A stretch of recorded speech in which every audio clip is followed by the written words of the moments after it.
ni Digong Duterte. Marami akong naaalala sa mga sinasabi ni Pangulong Duterte.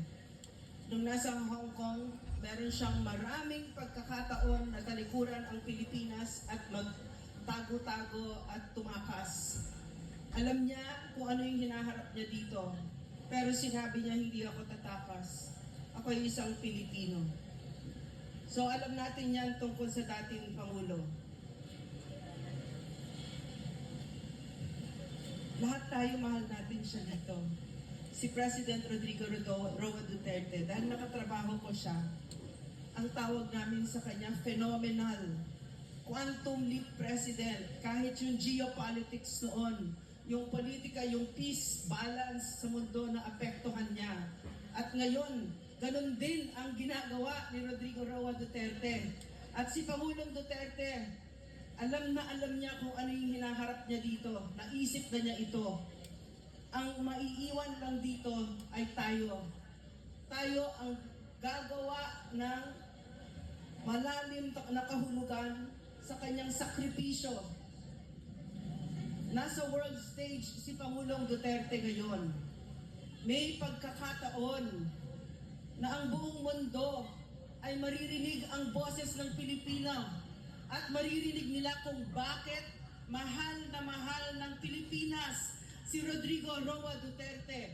Maraming salamat, Bongbong Marcos.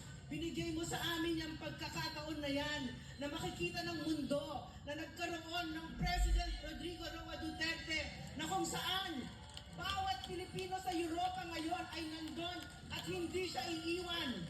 Phenomenal President. Maraming salamat, Bongbong Marcos. Mahina kukote mo.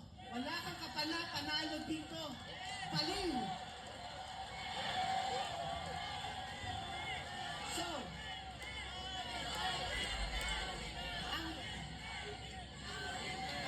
ang sinabi ni Bongbong Marcos, walang soberenya ang Pilipinas. Ang sinabi niya, ang hudikatura natin ay bulok, walang sistema kung kaya kailangan yung kahihiyan na ibibigay natin ang mga kaso natin na siya dapat mismo natin kayang gawin ay ibibigay pa sa dayuhan.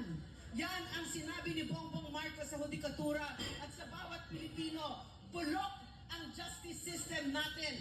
So bawat justice, bawat judge, bawat lawyer, bawat law student, mainsulto kayo sa ginawa ni Bongbong Marcos ng pag-surrender ng ating soberenya. Sinabi din niya na ang Pilipino, itong taong ito na sinabi ni Vice President Inday, hindi marunong maging president. Eksakto ang pinakita niya. He surrendered a Filipino citizen sa ICC, sa isang dayuhan. Never na ginawa ni Rodrigo Roa Duterte yan. So it is incumbent upon everybody, lahat tayo, matuto tayo mag-Ingles. Kasi ang audience natin ngayon ay ang audience ni Rodrigo Roa Duterte, the world stage. We will tell the world who Rodrigo Roa Duterte is and what that war on drugs really is. Somewhere like 88 to 92% of Filipinos approve of Rodrigo Roa Duterte's war on drugs. Ang hindi niya nakikita ngayon. Sabi ng informant ko sa BJMP, nung si PRRD ay kinidnap, ang nag-cheer doon, ang saya-saya nila, mga CPP, NPA, NDF. Kasi ang nasa loob ng ICC na yan ay ang CPP, NPA, NDF. Si Cristina Conti, na sinabi ng mga former rebels, ay isang operatiba ng CPP, ay legal advisor ng CPP, NPA, NDF. Sa kanila din nanggaling yung bloated, exaggerated na figure na 30 to 60,000 deaths daw. Pero ang nasa alleged crimes ng ICC mismo ay 43 in 8 years.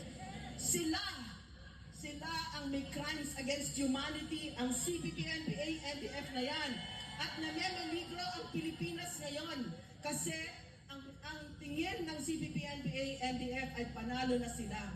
sandali na lang pababaksakin na nila ang gobyernong ito. At madali yan kapag ka ang leader ay ganyan, katulad ni Bongbong Marcos. So, magkakapit-bisig tayo dito. Dumadaan tayo sa isang madilim na kabanata ng ating kasaysayan, pero sa aking pananaw, isa rin siyang kabanata na punong-puno siya ng pag-asa kasi matatanggal na natin ang CPP, NPA, NDF pag nasabi natin sa mundo, yung ICC na yan, nasa loob niyan ang CPP, NPA, NDF, mga komunistang teroristang nagwasak ng Pilipinas at sila ang nasa likod ng injustice na pag-kidnap ng former president with the collusion of the Marcos administration. Sila na mismo ang nag-amin. Sila na mismo ang umamin na the orders came from the office of the president. Very damning. So may I please talk to the international audience. Rodrigo Roa Duterte is the most beloved president of the Philippines. I had the privilege, I had the honor, I had the blessing to serve under such a president, and his trust and approval ratings from the time he sat in office till the time he stepped down until now is unprecedented in the known democratic world. And there is a reason for that. Rodrigo Roa Duterte comes but once in this lifetime. And this government of Bongbong Marcos kidnapped him. He wasn't given due process. He was taken in an airplane that the office of the president himself rented so that he could be kidnapped and brought to Hague. This Philippine president took his own citizen and surrendered him to the ICC, a kangaroo court, a court that has no respect from the international community. And I believe that none of us are separate, that we are all united. It doesn't matter if you're Filipino or if you're from Hague or if you're Chinese or if you're from the United States. We are one. And this is happening all over the world. The lies that are being told by media about leaders who are real leaders are happening. The ICC is happening. The use of NGOs to steal from government is happening. We know this because we have been under the terrorism for over half a century of the CPP, NPA, and the F. Therefore, I would like to appeal to you. You are our protection. You are humanity's protection. Whatever diminishes one person diminishes the rest of humanity. There are plenty of persons that deserve to be in jail. The CPP, NPA, NDF is one of them. Fascists and plunderers, people who steal from the people, billions, trillions, of which Marcos and Tambaloslos are being now asked to explain themselves in the Supreme Court, are one of them. But definitely, Rodrigo Roa Duterte is not one of them. Help us to our fellow humans all over the world.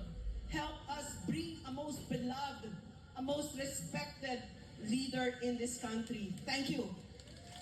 Maraming salamat si Dr.